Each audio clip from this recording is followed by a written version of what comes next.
What up, YouTube? Do this part 5 or part 6. So episode today is so I filed a report yesterday with CPS Hennepin County, and I voiced how much of a threat somebody is to my children, that they threatened to light them on fire already. And granted, it was 2013, like the detective said today, and they burned a house down shortly after. That was 2013, as he said. But he was inaccurate to say that I shouldn't feel threatened right now when the person recently just threatened to burn her family's house down. Now, this is reported by her family to the courts, to the police, and we have roughly a dozen or so other people who reported this person from being unstable, erratic.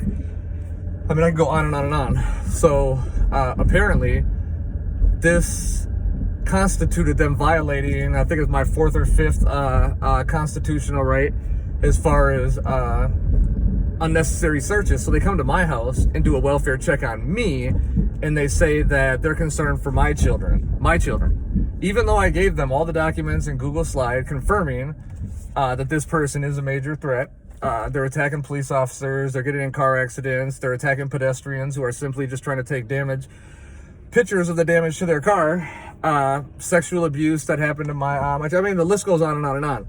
So because I'm contacting the White House and I'm getting responses, because I'm contacting senators because I ain't getting no progress, apparently I'm becoming a nuisance to the state of Minnesota. So instead of doing their job and targeting these people who are doing this, harassing me right now, as far as breaking into my home, constantly breaking my property, breaking my kids' stuff, instead of the energy they focus on me, they could focus on them and the problem would be resolved. Because I'm not going to back down. I'm not going to live with something happening to my kids because I didn't say something. So now they're talking about, well, we might open a CPS case on you. Go ahead. Go right ahead. You're going to open one on me. I would love it for me protecting my children and pointing out the injustices of the law and the way the system has failed my children. I mean, go ahead and fail them again. And this is going to be prime time on the news. I'm not scared. What I am scared of is something happening to my kids that I didn't do all I could to prevent. I'm sorry. I won't live with that. You're not scaring me with any threat of what you're going to do to me. I'm afraid of the threat of what they are going to do to my kids. So I'm sorry. I will not be afraid. You will not scare me. I would prefer this state just do their job and actually investigate it for what it is. 3 order for protection violations in a year, and there's been many more than that, but there's been 3 charges in a year. I will never believe ever in this universe that a man could threaten to light his kids on fire and the woman, burn a house down with the woman inside and the children inside, for the woman to voice how afraid she is of this man, have years and years and years of harassing this woman, this and that, rack up 3 order for protection violations in a year, and be walking free right now. I'm sorry, I'm just never going to believe that. So it is unfair, it is unjust, and now I just had my house walked through today because I reported somebody else, like I did something wrong? No, I'm sorry. That just fueled it all the more. That just fueled me to contact the media. That just fueled everything on a whole different level, because now this person made me her victim a long time ago, and the police just made me their victim today.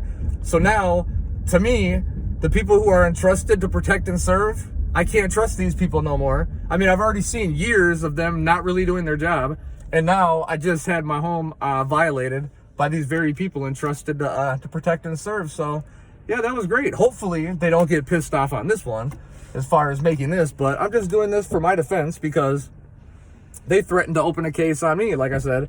And go ahead, open this. I gotta cross it real quick. Go ahead, open it, because all I need to do is have an open CPS case and they can terminate her rights. I mean, I have no problem with the CPS case opened on me, so then I get to outline the threat that I've been under and the harassment that this person has done. I mean, all you got to do is YouTube Ronald Thompson, my name, just like it is right now, and watch how bold this woman is just walking into my house. Like, this is nothing new. You don't just walk into somebody's house like that without a comfort level of doing it many, many times before, because you've been in my house breaking my stuff for over and over. I've been reporting damage to my home going on for 4 years now. What happens? Your family starts reporting that when you come over, you're damaging their stuff. Everything I report comes out years later that is true. So go ahead, open it up, do whatever you're going to do, because it'll give me my reason to finally have an open case to have these rights severed. That's what they need, is to have an open case to sever her rights. I guess the molestation of my children wasn't enough. I guess her having a conviction for molestation wasn't enough. I guess her threatening to light my kids on fire wasn't enough.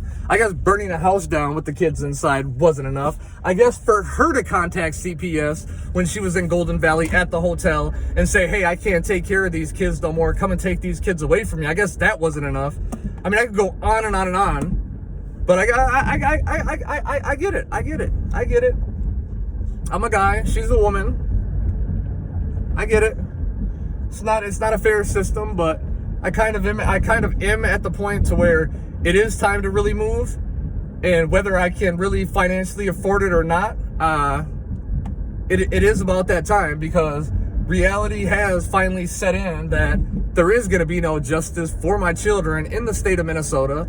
There's going to be nothing but harassment, and now that I see that it's from the police too, and it's from the system, I get it, because here's the bottom line on what they're going to have to, if they really investigate what I say, it will be found to be true, and the last thing they want it to do is to be found to be true, and they have to explain how this was allowed to go on for 4 years, that there's been, this woman is an obvious threat. There's so much documentation stating how dangerous this person is. Her own family is confirming this danger. Now, if they confirm what I said to be true, oh my God.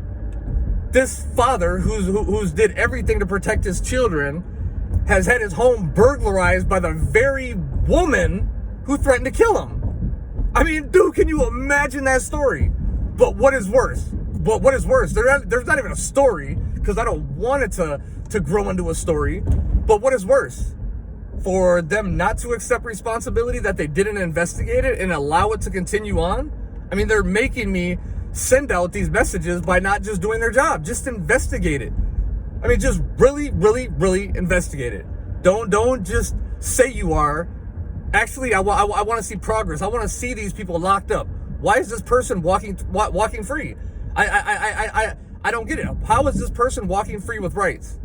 How are these employees employed by Hilltop, and they're on video destroying my yard hours after she walks in my yard?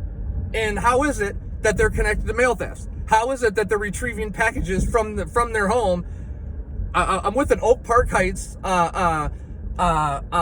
prison employee and an Anoka County jail employee, and we're having a Bible study, and I noticed on my phone, like, hey, they just got another one of my packages or whatever. We got to go get my package. So we knock on the door. Hey, I don't have your packages. Stop knocking on my door. I contact the Justice Department, the FBI, everybody else, the White House.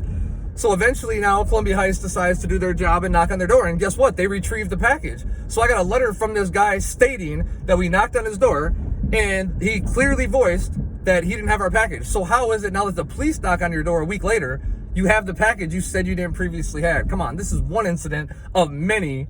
But look what happens when they finally decide to investigate and do their job. The one time they really dug in and did their job because of who I contacted, what happens? You prove a crime. Wow, that is pretty noteworthy. Imagine if they did that all around across the board on everything. But anyway, YouTube, peace out. This is Ron Thompson. He ain't never scared. Holler back.